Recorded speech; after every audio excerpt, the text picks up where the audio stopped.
A first in the nation, Health Information Network is celebrating its 5th anniversary. I'm Jill Horner. This is Comcast Newsmakers. With me is Randy Farmer. He is with the Delaware Health Information Network. Thanks so much for being with us. My pleasure, Jill. First of all, let's define what that actually is. What is a health information network? Yeah, besides being a pretty good mouthful, it's actually think of a sophisticated electronic post office, if you will. Just as you send a letter through the traditional post office, the Delaware Health Information Network provides laboratories and hospitals that serve lab order requests for physicians in the state of Delaware with the opportunity to send that information electronically so they could be viewed securely and safely whenever they need to take care of a particular concern for a particular patient. So essentially, this is electronic medical records. Absolutely.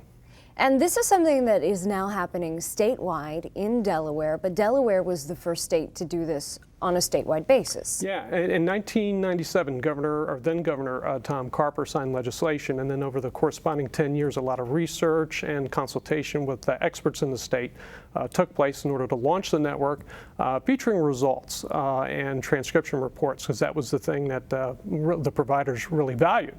So when you build something like this, you want to make it meaningful for the folks that are going to be using it. And in the interest of serving the needs of the patients and the good people of the state of Delaware, we launched following their advice.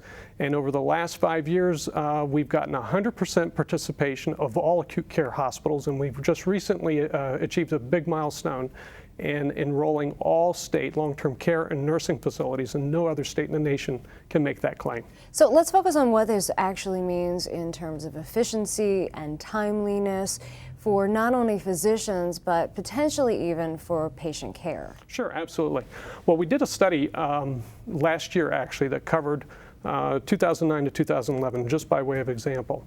The study revealed that laboratory requests, high cost, high volume laboratory and radiology requests, went down by 33% and 30% respectively because of the presence of the network.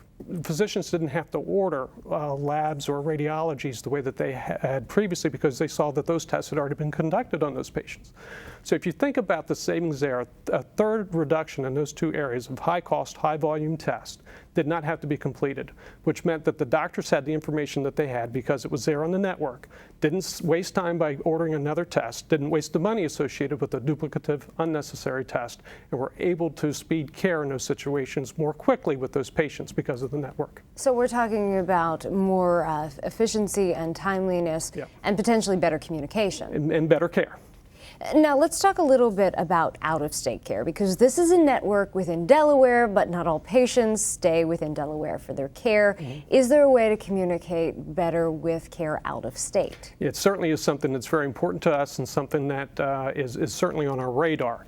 The legislation that makes up our charter is Delaware related. And therefore, correspondingly, any type of out-of-state type work that we would do or any kind of out-of-state relationships would require similar legislation with our neighboring states. And we are working with that and have worked with that. In fact, our executive director and our chief information officer were recently in front of the state legislature of Pennsylvania to help testify about the merits of crafting legislation that would help Den and the folks of Delaware and who go to hospitals in the Philadelphia area be able to have those hospitals share those results with our in-state physicians. And we just have a short time left, but we've talked about medical tests and procedures, but that's just part of care. What about medications? Are they part of this electronic record? Well, in terms of medication history, that's going to be a big feature that we launch here in 2012. Another one of those things that's highly valued by providers, and we see a great benefit to the people of Delaware. So we expect that to be in place, that type of functionality, to be able to see medication histories by the end of the year. Thanks so much for being with us. My pleasure. We've been talking with Randy Farmer. I'm Jill Horner for Comcast Newsmakers.